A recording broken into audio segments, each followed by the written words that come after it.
এক ভাই প্রশ্ন করেছেন এরকম যে আমার বাবা একজন করদাতা, দীর্ঘকালীন করদাতা, উনি বিগত জানুয়ারি 2026 সনে মারা গিয়েছেন।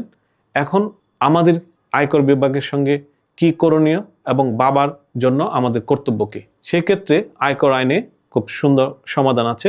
সেটা হলো ওনার যারা উত্তরাধিকার আছেন তারা এই আয়কর নথির সুবিধাভোগী এবং এই নথিটি ওনারা আয়কর বিভাগে যেই সময়ে মারা গিয়েছেন ওই সময় পর্যন্ত হিসাব দিয়ে নথি বন্ধের আবেদন করবেন। আয়কর আইন 262 দ্বারা স্পষ্টত বলা আছে। ওনার যদি কোনো দায় থাকে অবশ্যই পরিশোধ করবেন। পাশাপাশি এই আয়কর নথিতে যা প্রদর্শন আছে সেগুলো সন্তান হিসাবে অর্থাৎ উত্তরাধিকার হিসেবে তারা তাদের ফাইলেও ট্রান্সফার করে নিতে পারবেন। খুব দ্রুত সময়ের মধ্যে আয়কর বিভাগকে অবহিত করে ওনার আয়কর নথিটি বন্ধ করতে হবে। তা না হলে আয়কর বিভাগ কর্তৃক ওনার লায়াবিলিটিস বাড়ার সুযোগ থেকে যায়।